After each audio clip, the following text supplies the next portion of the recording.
Lady, how many kinds of feeling are there? Friend Visakha, there are 3 kinds of feeling: pleasant feeling, painful feeling, and neither painful nor pleasant feeling. But lady, what is pleasant feeling? What is painful feeling? What is neither painful nor pleasant feeling?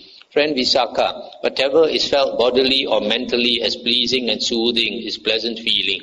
Whatever is felt bodily or mentally as painful and hurting is painful feeling. Whatever is felt bodily or mentally as neither soothing nor hurting is neither painful nor pleasant feeling. Lady, what is pleasant and what is painful in regard to pleasant feeling? What is painful and what is pleasant in regard to painful feeling? What is pleasant and what is painful in regard to neither painful nor pleasant feeling? Friend Visakha, pleasant feeling is pleasant when it persists, and painful when it changes. Painful feeling is painful when it persists, and pleasant when it changes. Neither painful nor pleasant feeling is pleasant when there is knowledge of it, and painful when there is no knowledge of it. Stop here for a moment. So, because feelings are impermanent, they keep changing. So, if you have pleasant feeling, if it persists, then we feel pleasant. But the moment it disappears, then it is painful. It is painful, and vice versa. And also, when we have this equanimous state, we are aware of it, then it is pleasant. But if you are not aware of it, then you maybe feel bored. Lady, what underlying tendency underlies pleasant feeling? What underlying tendency underlies painful feeling? What underlying tendency underlies neither painful nor pleasant feeling?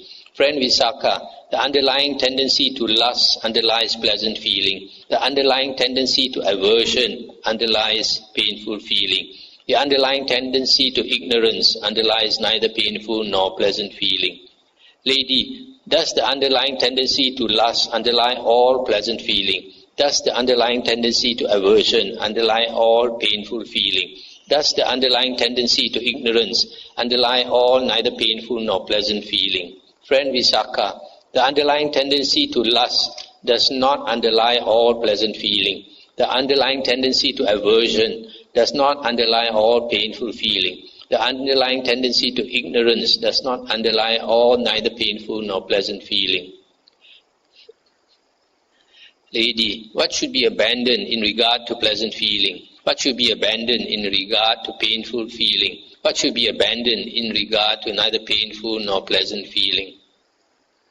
Friend Visakha, the underlying tendency to lust should be abandoned in regard to pleasant feeling.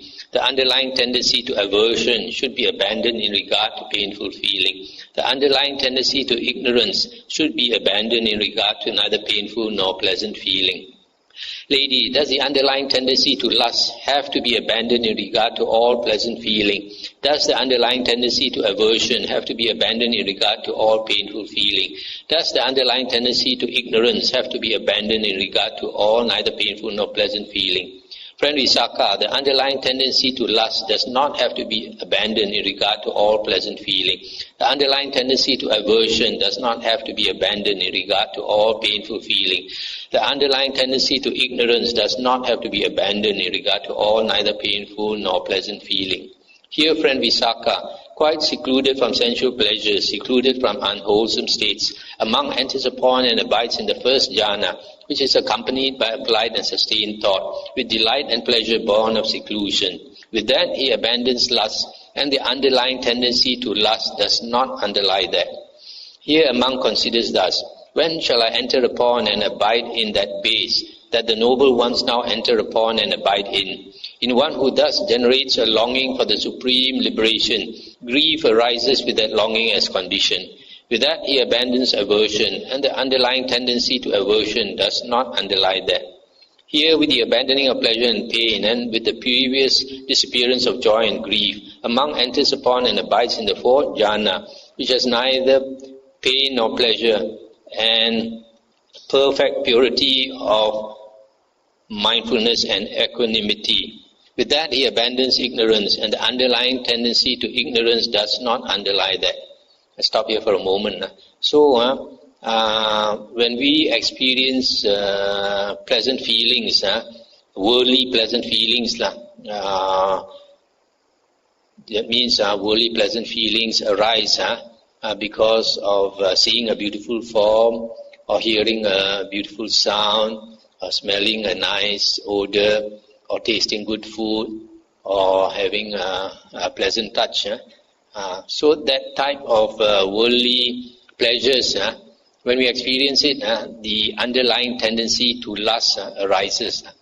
And vice versa, if we get pain because of contact at the 6 doors, then aversion arises. We feel repelled by the pain. But when this neither painful nor pleasant feeling arises, we tend to be ignorant of it. However, in the case of meditative absorption in the jhanas, it is different. Here is very clear. When a monk enters the first jhana, he abandons lust, and even the underlying tendency to lust is not there, because the mind is so strong and also very clear. So sometimes some people, they try to discourage people from entering the jhanas or enjoying the bliss of jhana, because they say you can be attached to it. But here you can see very clearly that when you attain the jhanas, there is not the tendency to lust for it. So you cannot say of the jhanas as what you say of the worldly pleasures. Also, when you have the longing for liberation, you grieve for liberation. But in that type of grief, there is no aversion for it, because you know it is something good. And when a person attains the 4th jhana, the mind there is perfect purity of sati and upekkha, perfect purity of mindfulness or recollection, and equanimity. And the mind also is so clear and strong that the mind is so clear there is no ignorance. Ignorance also does not underlie that. Lady, what is the counterpart of pleasant feeling? This Pali word counterpart, patibhaga, is similar or resemblance. Here it says counterpart. What is the counterpart of pleasant feeling? Friend Visakha, painful feeling is the counterpart of pleasant feeling. What is the counterpart of painful feeling? Pleasant feeling is the counterpart of painful feeling. What is the counterpart of neither painful nor pleasant feeling? Ignorance is the counterpart of neither painful nor pleasant feeling. What is the counterpart of ignorance? True knowledge is the counterpart of ignorance. What is the counterpart of true knowledge? Deliverance is the counterpart of true knowledge.